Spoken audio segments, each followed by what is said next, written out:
You're listening to Give Me the Fear, the Britflicks Podcast Frightfest 2023 preview series. My name is Stuart Wright, and usually I host this show, but for this genre talent-filled build-up to the Woodstock of Gore, I'm keeping stum. When this intro is done, this is the last you're going to hear from me until I ask you to tell your friends all about it. The spoiler-free interviews are brief, and across the entire series, you will discover the kind of knowledge and experience about how to make horror films that they just don't teach you at film school. Are you ready for that?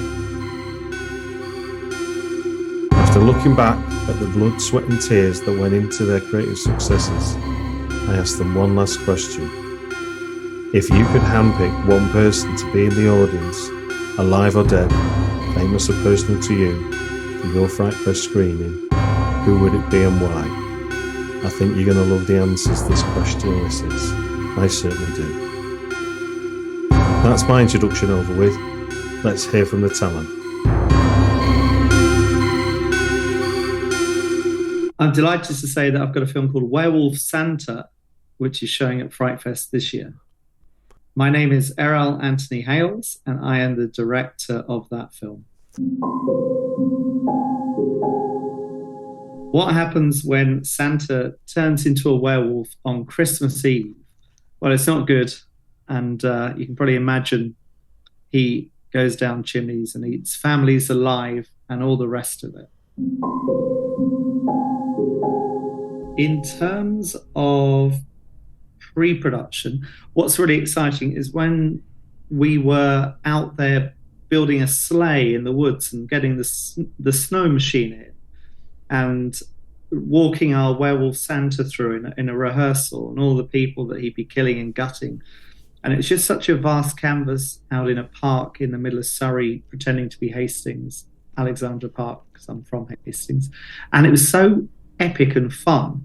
And it's the closest I've been, I think, to being in a toy shop in a film environment.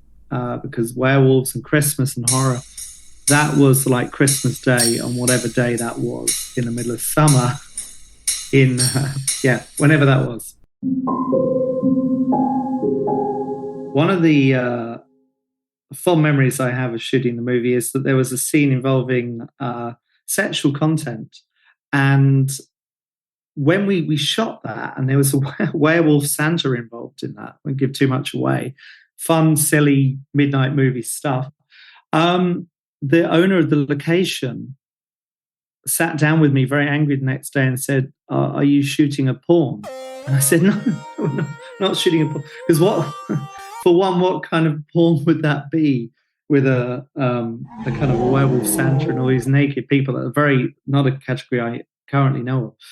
Not that I know any. And so that was just bizarre to sit down and be grilled on being told off because neighbours were walking past the porn shoot with the snow machine and all the nudity. I said, no, it's really not. It's a comedy. It's very silly. And talked ourselves around that situation. But I'd never been in detention or in the headmaster's office in that way before. An exciting memory from the edit of this film was cracking it. It was really bloody difficult, this thing. And it required a bit of edit rewriting because we didn't get all the coverage I'd have liked to on our limited budget. There's always limited budgets on these things sometimes, which is fine because you make solutions happen. But it was tough. It was really tough for a long time to kind of throw things together and see clues of where a narrative could be really structured with the coverage that we did have. And eventually it kind of panned out. A couple of reshoots, I guess, a couple of things. And it got there. But when we finally locked that up and it kind of made coherent sense, that was a very, neck of large Bailey's moment. At a screening of WEREWOLF SANTA, I would love Joe Bob Briggs to be in the audience, and touch wood at some point he can be, because there might be some American screenings. So let's see. I'd love to get him for Frightfest. Let's see. I think he has a very, very busy schedule, August through September and October. and with the Shudder and Joe Bob Briggs and the Drive-In. But he's so knowledgeable about horror, so much fun to have a drink with. I mean, Joe Bob in the Phoenix is almost like Christ Landing or something, in my opinion. Amazing. He just is a Frightfester through and through. And he's been in movies there. He's been in Scare Package 1, and I don't know if he appeared in part 2. He's obviously a horror fan through and through. So I just think him in any audience, like any Frightfester, is a true fan. It'd be great to have him there. I think he's seen it. I think he enjoys the script, at least when he first looked at it. So yeah, that would be the pick, and let's make it happen. My name is Dominic O'Neill, and on Haunted ULSTER Live, I am co-producer, writer, and director. Haunted ULSTER Live takes place on Halloween night, 1998, and a local TV station investigates poltergeist activity in a haunted house.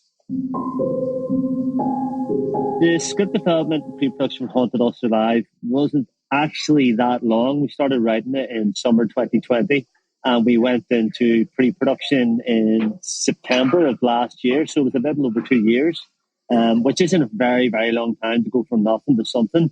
And we really didn't know that we had a film until we had a house, because the whole film takes place in one location. And we wanted a very specific kind of house. We wanted a big detached house, very early 20th century. And if we could use the exteriors, we wanted it to be outside on the corner of the street. Everything was going to be focused entirely on the house, so it had to be right. So we really didn't know we could make the film as quickly as we wanted to unless we got the location. And we were so lucky that as soon as we started pre-production, we put a message out online, and within like 5 hours, I had a message from a homeowner. I had put up the specs online of what we were looking for. I had a message within 5 hours that they had exactly the house that we were looking for and that it wasn't occupied at the moment. And we went and met them, and within a matter of days, we had secured the location. And we were lucky as well that it hadn't been modernised, so it fitted a late 90s look. And we also had free rein to make a few different touches to it. So without that, the way I looked at it was that, you know, if we had the right location, we could have shot it on a phone if it came down to it, you know, if things got that bad. But without the right location, you don't have a film. It's so important. It's so important to immerse in the audience in the look and the feel, because people would be familiar with the kind of film that we were making, because they would have seen so many TV shows like that. And if we could get that right, then we could just sort of get that little bit of suspension of disbelief to really bring them on board with what we were doing with the film, you know. An exciting memory of shooting the movie was something that I was kind of dreading. The film takes place mostly inside the haunted house, but we do have quite a lot of exteriors, because during the night, one of the presenters comes outside and talks to the crowd who are gathered outside. So we were shooting in November because we wanted to get it released for Halloween the following year. And we wanted to maximize night shoot hours. So we had to shoot all of our exteriors in one night. And I think it was about 14 pages, which sounds nuts. Now, I suppose it's a little bit different because we were shooting TV documentary style, single camera running around, which obviously means that you've got one setup really for every scene. But if it rained, we didn't really have a backup because there were so many different elements. Of course, there was the setup outside, there was extras, we had to put on more catering, obviously, for the extras, and all those other different bits and pieces. The way our schedule was, generally, it was so tight because we were shooting the whole thing in about 7 days. So we just had to pray that it wouldn't rain, and it didn't. Miraculously, in the middle of November in Belfast, it didn't rain. It actually wasn't really that cold either. I mean, it was still cold, you know, but it wasn't like proper Baltic weather, which is what happens at home. So we were just so lucky, because if it had rained that night and we hadn't got that, we would have rescheduled and we would have reorganized and everything. But you're constantly thinking about so many different things that if we'd had to put time into rescheduling all the exteriors for another night during the week, other stuff would have got pushed to the side, and knock-on effect, domino effect of what always typically happens in such a short, low budget shoot. So we were so lucky, so lucky with that.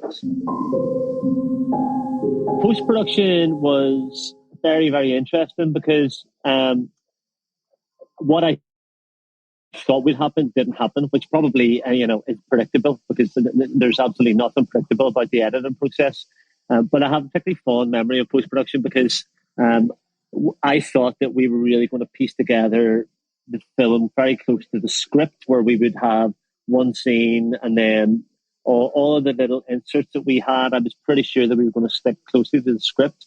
But during post production, we came upon an idea of how we could move the camera around the house in a way that felt organic, it felt real, and it helped us use multiple takes of the same scene. We had a real worry because we were shooting scenes that were maybe 3 or 4 pages long, which is a tremendous pressure to put on the actors. We were all brilliant, and we all rehearsed. We had 2 days of rehearsal, and we had a lot of really fantastic actors. But it's so much pressure on them when you know you're only going to have 2 or 3 takes to be doing such long scenes. But we worked out how we could put takes together, which really, really saved us. We also realised that normally in the film, when we went to commercial break, we would stay in the house and see behind the scenes. And this is kind of a feature of Haunted Ulster Dive, that you have the presenters, what's going on, broadcast TV, and then you have the behind the scenes stuff, and there's obviously a little bit of behind the scenes drama. But we realised that what we would really like would be to shoot some commercials that we could cut to. So we had 2 half days of additional photography in January, where we went out and we shot some ads, some local 90s local TV ads. And that was a lot of fun because I'm not sure under what other circumstances you would get to do something like that.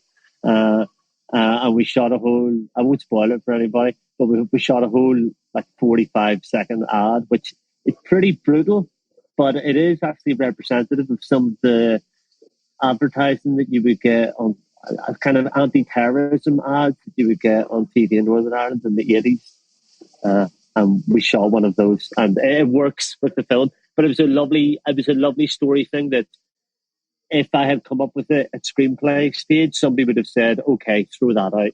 You can't do that. It's ridiculous, because it would have been a whole other location. It would have been new actors. You would have been fitting it into the week-long schedule. It would have been a unit move, and it would have been one of the first things that you would have thrown out.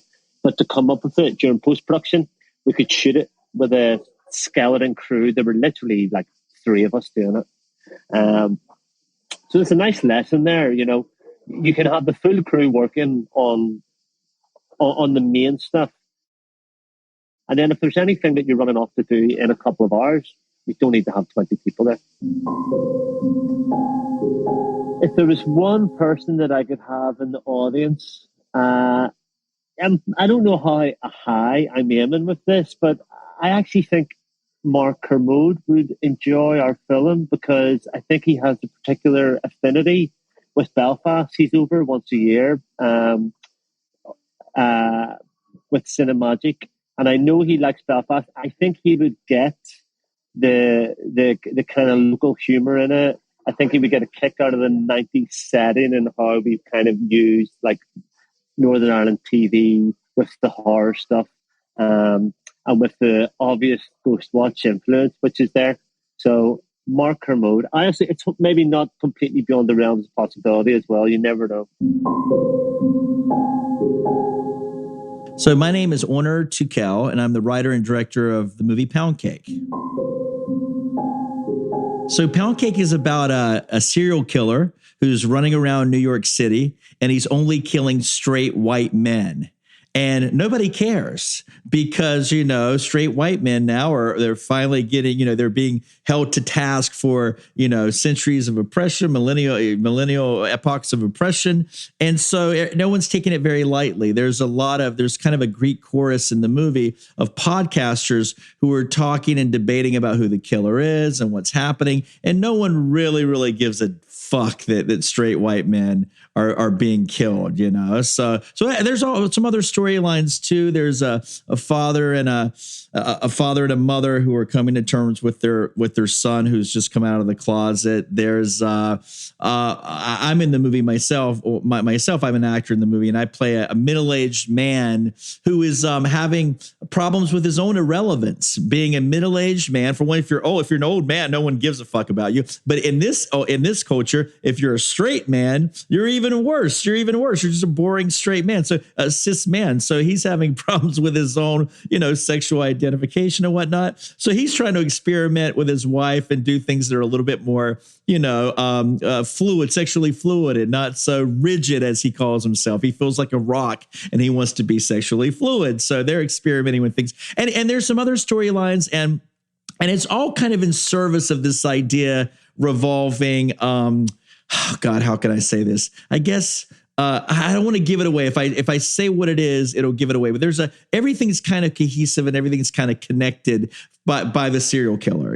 There's a serial killer killing everyone. All these straight white men, basically straight white men in the movie are props to be killed, And for the first time in a long time in a horror film, people of color are in no danger at all. Gay people are in no danger at all. It's only cis white men who are in danger of being killed in unspeakable and horrible ways. And I wanted to make a comedy about that. So it's a comedy. It's a satire. It's kind of satirizing a lot of things in the current culture and the zeitgeist. And it's satirizing. It's making fun of kind of everything. I think I think some people it's meant to poke fun at the idea of freedom of speech.